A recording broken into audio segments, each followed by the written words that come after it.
Every story teaches us something valuable. This is the story of honesty.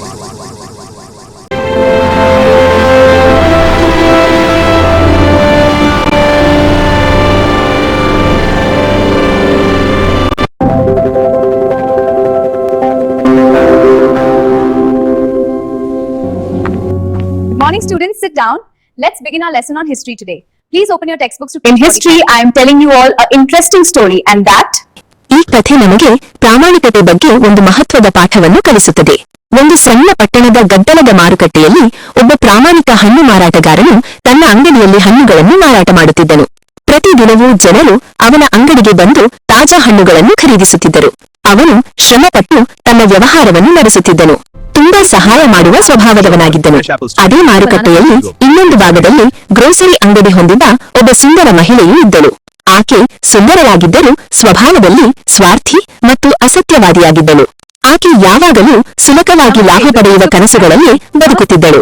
ಒಂದು ದಿನ ಅವಳು ಹಣ್ಣು ಮಾರಾಟಗಾರನ ಬಳಿಗೆ ಬಂದು, ನನಗೆ ಕೆಲವು ದಿನಗಳ ಕಾಲ ನಿಮ್ಮ ತೂಕದ ತಕ್ಕಡಿ ಮತ್ತು ತೂಕದ ಕಲ್ಲುಗಳನ್ನು ಕೊಡುವಿರಾ ಎಂದು ಕೇಳಿದಳು. ಹಣ್ಣು ಮಾರಾಟಗಾರನು ಒಳ್ಳೆಯ ಮನಸ್ಸಿನವನಾಗಿದ್ದನು.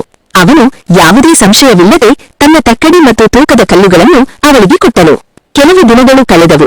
ಆದರೆ ಆ ಮಹಿಳೆ ತಕ್ಕಡಿ ಮತ್ತು ತೂಕದ ಕಲ್ಲುಗಳನ್ನು ಹಿಂತಿರುಗಿಸಲಿಲ್ಲ. ಕೊನೆಗೆ ಹಣ್ಣು ಮಾರಾಟಗಾರನು ಅವಳನ್ನು ಭೇಟಿಯಾಗಿ, ಅಕ್ಕ, ನಾನು ಕೊಟ್ಟಿದ್ದ ತಕ್ಕಡಿ ಮತ್ತು ತೂಕದ ಕಲ್ಲುಗಳನ್ನು ದಯವಿಟ್ಟು ಈಗ ಹಿಂತಿರುಗಿಸಿಕೊಡುವಿಯಾ ಎಂದು ಕೇಳಿದನು. ಆ ಮಹಿಳೆ ಒಂದು ಸುಳ್ಳು ಕಾರಣ ಹೇಳಿದಳು. ಅವಳು ಹೇಳಿದಳು, ಕ್ಷಮಿಸಿ, ನಿಮ್ಮ ತಕ್ಕಡಿ ಮತ್ತು ತೂಕಗಳನ್ನು ಇಲಿಗಳು ತಿಂದುಬಿಟ್ಟವು.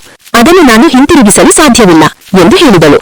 Can a tiny mouse really eat a weighing balance and heavy metal weights? Think carefully, something is not right here. ಈ ಸುಳ್ಳು ಕಾರಣ ಕೇಳಿ ಹಣ್ಣು ಮಾರಾಟಗಾರನಿಗೆ ತುಂಬಾ ಕೋಪ ಬಂದಿತು. ಆದರೆ ಅವನು ತನ್ನ ಕೋಪವನ್ನು ನಿಯಂತ್ರಿಸಿಕೊಂಡನು. ಶಾಂತವಾಗಿ ಹೇಳಿದನು, ಪರವಾಗಿಲ್ಲ, ಇದಕ್ಕೆ ನಾನು ನಿಮಗೆ ದೋಷ ಕೊಡಲಾರೆ. ಇದು ನನ್ನ ದುರಾದೃಷ್ಟ. ಕೆಲವು ದಿನಗಳ ನಂತರ ಹಣ್ಣು ಮಾರಾಟಗಾರನು ಒಂದು ಯುಕ್ತಿಯನ್ನು ಆಲೋಚಿಸಿದನು. ಒಂದು ದಿನ ಅವನು ಆ ಮಹಿಳೆಯ ಬಳಿಗೆ ಹೋಗಿ ಹೇಳಿದನು, ನಾನು ನಾಳೆ ಪಟ್ಟಣಕ್ಕೆ ಕೆಲವು ವಸ್ತುಗಳನ್ನು ಖರೀದಿಸಲು ಹೋಗುತ್ತಿದ್ದೇನೆ. ನಿಮ್ಮ ಮಗನನ್ನು ನನ್ನ ಜೊತೆ ಕಳುಹಿಸಿ. ನಾವು ನಾಳೆ ಮರಳಿ ಬರುತ್ತೇವೆ. ಆ ಮಹಿಳೆ ಯಾವುದೇ ಸಂಶಯವಿಲ್ಲದೆ ತನ್ನ ಮಗನನ್ನು ಅವನ ಜೊತೆ ಕಳುಹಿಸಿದಳು. ಆದರೆ ಕಥೆ ಇಲ್ಲಿ ಮುಗಿಯಲಿಲ್ಲ.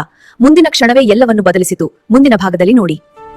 ಈ ಕಥೆ ನಿಮ್ಮ ಮನಸ್ಸಿಗೆ ತಾಕಿದರೆ ದಯವಿಟ್ಟು ಈ ವಿಡಿಯೋಗೆ ಒಂದು ಲೈಕ್ ನೀಡಿ. ನಮ್ಮ ಚಾನೆಲ್ಗೆ ಸಬ್ಸ್ಕ್ರೈಬ್ ಮಾಡಿ ಮತ್ತು ಬೆಲ್ ಐಕಾನ್ ಒತ್ತಿ. ಮುಂದಿನ ಅರ್ಥಪೂರ್ಣ ಕಥೆಗಳನ್ನು ತಪ್ಪಿಸಿಕೊಳ್ಳಬೇಡಿ. ಈ ವಿಡಿಯೋವನ್ನು ನಿಮ್ಮ ಸ್ನೇಹಿತರ ಜೊತೆ ಹಂಚಿಕೊಳ್ಳಿ. ಒಂದು ಒಳ್ಳೆಯ ಕಥೆ ಒಂದು ಜೀವನವನ್ನು ಬದಲಾಯಿಸಬಹುದು. ನಿಮ್ಮ ಬೆಂಬಲದಿಂದ ನಾವು ಇನ್ನಷ್ಟು ನೈತಿಕ ಮತ್ತು ಜೀವನವನ್ನು ಬದಲಾಯಿಸುವಂತಹ ವಿಡಿಯೋಗಳನ್ನು ರಚಿಸಲು ಸಾಧ್ಯವಾಗುತ್ತದೆ. ಈ ಪ್ರಯಾಣದ ಒಂದು ಭಾಗವಾಗಿರುವುದಕ್ಕೆ ಧನ್ಯವಾದಗಳು.